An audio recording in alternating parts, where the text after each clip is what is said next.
First Flight Aviation is a fixed-base operator, FBO, located in Dayton Wright Brothers Airport in Dayton, Ohio, established in 1981.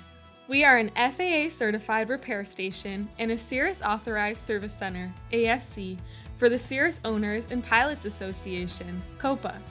We offer full FBO services for your aircraft maintenance, working on turbine prop engines, jet aircraft, and reciprocating engines.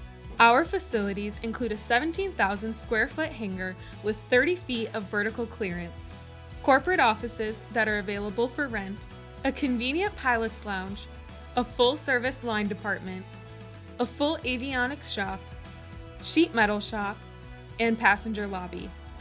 Call us today to make an appointment.